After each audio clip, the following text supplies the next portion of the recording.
वासुदेवाय। अथ द्वितीयोऽध्यायः। सञ्जय उवाच तं तथा विपयाविष्टम् अश्रुपूर्णाकुलेक्षणं विषीदन्तम् इदं वाक्यम् उवाच मधुसूदनः। श्रीभगवानुवाच कुतस्त्वाकश्मलं भेदं विषमे समुपस्थितम् अनार्यजुष्टम् अस्वर्ग्यम् अकीर्तिकरमर्जुन। दैव्यं मास्मगमः पार्थ नैतन्मयुपपद्यते। क्षुद्रं हृदय दौर्बल्यं त्यक्तोत्तिष्ठ परन्तप। अर्जुन उवाच कथं भीष्मम् अहं सङ्ख्ये द्रोणं च मधुसूदन। इषुभिः प्रतियोत्स्यामि पूजार्हावरिसूदन। गुरून् हत्वा हि महानुभावा श्रेयो भोक्तुं भैक्षमपीह लोके। हत्वार्थकामांस्तु गुरूनिहैव भुञ्जीय भोगान् रुधिरप्रदिग्धान्। न चैतन्विद्मः कतरन्नो वरीयो यद्वा जयेम यदि वा नो जयेयुः। यामेव हत्वा न जिजीविषामस्तेव स्थिताः मुखे धातराष्ट्राः। कार्पण्यदोषोपहतः स्वभावः पृच्छामि त्वां धर्म सम्मूढचेताः। यच्छ्रेयस्यान्निश्चितं ब्रूहि तन्मे शिष्यस्तेऽहं शाधि मां त्वां प्रपन्नं। न हि प्रपश्यामि ममापनुद्यात् यच्छोकमुच्छोषणमिन्द्रियाणाम्। अवाप्य भूमावसपत्नवृद्धं राज्यं सुराणामपि चाधिपत्यम्। सञ्जय उवाच एवमुक्त्वा ऋषिकेशं गुडाकेशः परन्तप न योत्स्य इति गोविन्दम् उक्त्वा तूष्णीं बभूवः। तमुवाच ऋषिकेशः रहस्यमिव भारत सेनयोरुभयोर्मध्ये विषीदन्तम् इदं वचः। श्रीभगवानुवाच अशोच्यानन्वशोचस्त्वं प्रत्यावादाश्च भाषसे। गतासो न गतासूंश्च नानुशोचन्ति पण्डिताः। न त्वेवाहं जातु नासं न त्वं मे जनाधिपाः। न चैव न भविष्यामः सर्वे वयमतः परम्। देहिनोऽस्मिन् यथा देहे कौमारं यौवनं जरा तथा देहान्तरप्राप्ते धीरस्तत्र न भूयते। मात्रा स्पर्शास्तु कौन्तेय शीतोष्णसुखदुःखदा आगमापायिनो नित्यास्तांस्तितिक्षस्व भारत। यं हि न व्यथयन्ति ते पुरुषं पुरुषर्षभ समदुःखसुखं धीरं सौमृतत्वाय कल्पते। नासतो विद्यते भावो नाभावो विद्यते सतः उभयोरपि दृष्टोऽन्तस्त्वनयोस्तत्त्वदर्शिभिः। अविनाशी तु तद्विद्धि येन सर्वं इदं ततम्। विनाशम् अव्ययस्यास्य न कश्चित् कर्तुमर्हति। अन्तवन्तः इमे देहा नित्यस्योक्ता शरीरिणः अनाशिनो प्रमेयस्य तस्माद्युध्यस्व भारत। य एनं वेत्ति हन्तारं यश्चैनं मन्यते हतम्। उभौ तौ न विजानीतो नायं हन्ति न हन्यते। न जायते मीयते वा कदाचिन् नायं भूत्वा भविता वा न भूय। अजो नित्यः शाश्वतोऽयं पुराणो न हन्यते हन्यमाने शरीरे। वेदाविनाशिनं नित्यं येनं गजमव्ययम्। कथं स पुरुषः पार्थ तं घातयति हन्तिकम्।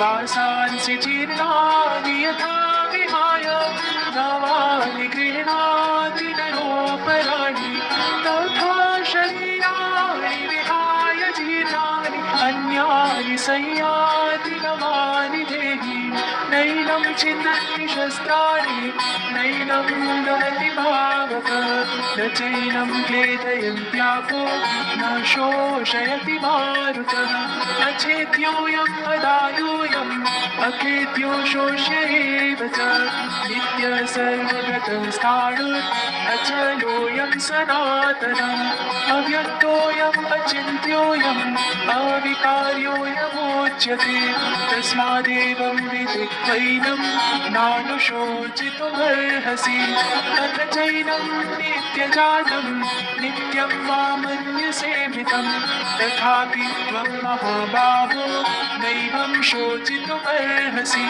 जातस्य हि ध्रुवो मृत्युर्ध्रुवं जन्म मृतस्य च तस्मादपरिहार्येते न त्वं शोचितुमर्हसि अव्यक्तादीनि भूतानि व्यक्तमध्यानि भारत अव्यक्तनिधनान्येव तत्र का परिदेवना आश्चर्यवत् पश्यति कश्चिदेनम् आश्चर्यवत् वदति तथैव चान्यः आश्चर्यवच्चैनमन्यः शृणोति श्रुत्वाप्येनं वेद न चैव कश्चित् देहि नित्यम् अवध्योऽयं देहे सर्वस्य भारत तस्मात् सर्वाणि भूतानि न त्वं शोचितुमर्हसि स्वधर्मम् अपि चावीक्ष्य न विकम्पितुमर्हसि धर्याधियुक्तात् श्रेयोऽन्यत् क्षत्रियस्य न विद्यते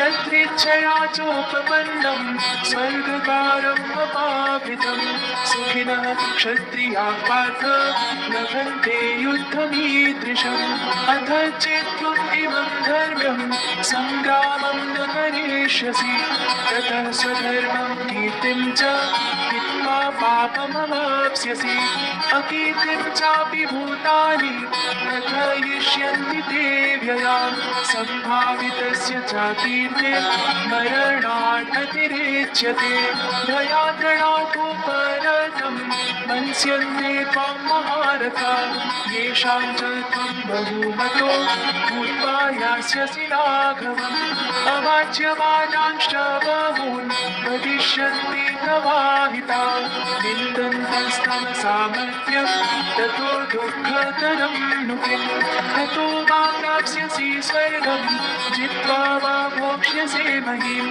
तस्मात् उत्तिष्ठ कौन्तेय युद्धाय कृतनिश्चयः सुखदुःखे समे कृत्वा लाभालाभौ जयाजयो ततो युद्धाय युज्यस्व नैवं पापमवाप्स्यसि एषा ते विहिता साङ्ख्ये बुद्धिर्योगे त्विमां शृणु बुद्ध्या युक्तो यया पार्थ कर्मबन्धं प्रहास्यसि नेहाभिक्रमनाशोऽस्ति प्रत्यवायो न वेद्यते स्वल्पमप्यस्य धर्मस्य त्रायते महतो भयात् व्यवसायात्मिका बुद्धिर्देकेह कुरु नन्दन बहुशाखायनन्ताश्च बुद्धयो व्यवसायिनां यामिमां पुष्पितां वाचं प्रवदन्त्यविपश्चितः वेदवादरताः पार्थ नान्यगस्तीति वादिनः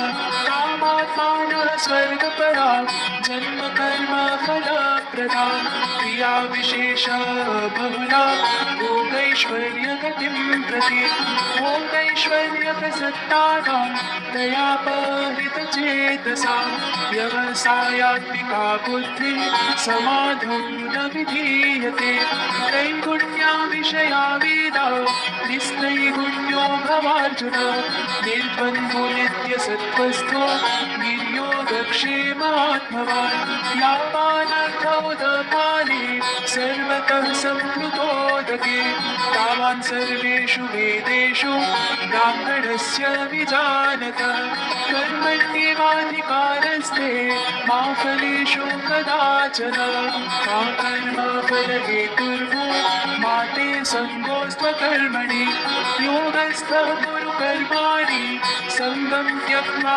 धनञ्जय सिद्ध्यसिद्ध्यो समो भूत्वा समत्वं योग उच्यते गुणेनाह्यवरं कर्म बुद्धियोगात् धनञ्जय बुद्धौ शरणमन्विच्छ कृपणां फलहेतवः बुद्धियुक्तो जहातीह उभे सुकृतदुष्कृते तस्मात् योगाय युज्यस्व योगः कर्मसु कौशलं कर्मजं बुद्धियुक्ता हि फलं त्यक्त्वा मनीषिणः जन्मबन्धविनिर्मुक्ता पदं गच्छन्त्यनामयं यदा ते मोहकलिलं बुद्धिर्व्यतितरेष्यति तदा गन्तासि निर्वेदं श्रोतव्यस्य श्रुतस्य च श्रुतिविप्रतिपन्ना ते यदा स्थास्यति निश्चला समाधावचला बुद्धिस्तदा योगम्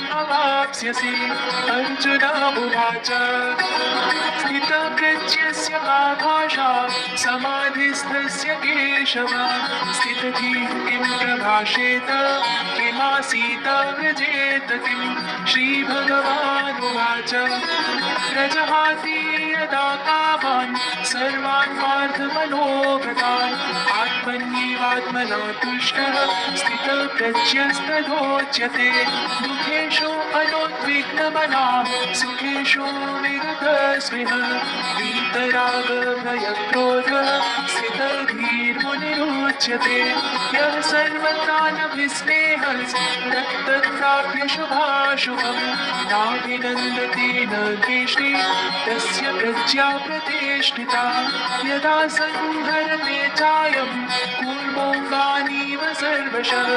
इन्द्रियाणीन्द्रियार्थेभ्यस्तस्य प्रज्ञा प्रतिष्ठिता विषया विनिवर्तन्ते निराहारस्य देहिनः रसवर्जं रसोऽप्यस्य परं दृष्ट्वा निवर्तते यततो ह्यपि कौन्तेय पुरुषस्य विपश्चितः इन्द्रियाणि प्रमाथीनि हरन्ति प्रसवं मनः तानि सर्वाणि संयम्य युक्त आसीत् मत्परः वशे हि यस्य इन्द्रियाणि तस्य प्रज्ञा प्रतिष्ठिता ध्यायतो विषयान् पुंसः सङ्गस्तेषूपजायते सङ्गात् सञ्जायते कामः कामात् क्रोधोऽभिजायते क्रोधात् भवति सम्मोहः सम्मोहात् स्मृतिविभ्रमः स्मृतिभ्रंशात् बुद्धिनाशो बुद्धिनाशात् प्रणश्यति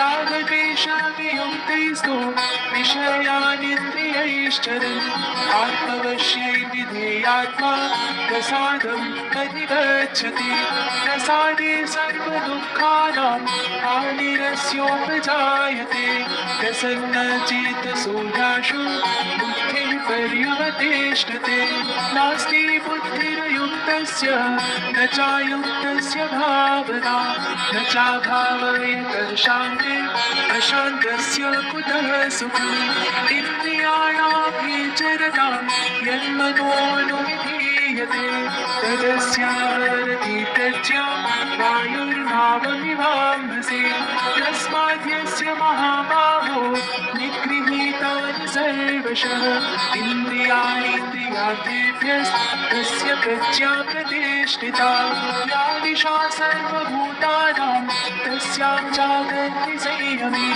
यस्यां जागृति भूतानि सा दिशा पश्यतो मुनेः आपूर्यमाणम् अचलं प्रतिष्ठं समोत्तमापो प्रविशन्ति यद्वत् तत्त्वमायं प्रविशन्ति सर्वे स शान्तिमाप्नोति न कामकामी विहाय कामान्यः सर्वान् पुमान् शरति स्पृहा निर्ममो निरहङ्कारः स शान्तिम् अधिगच्छति तेषां ब्राह्मी स्थितिः पार्थः नैनां प्राप्य विमोहयति स्थित्वा स्यामन्तकालेऽपि ब्रह्मनिर्वाणमेच्छति। ॐ तत्सदिति श्रीमद्भगवद्गीतासु उपनिषत्सु ब्रह्मविद्यायां योगशास्त्रे श्रीकृष्णार्जुनसंवादे साङ्ख्ययोगो नाम द्वितीयोऽध्यायः।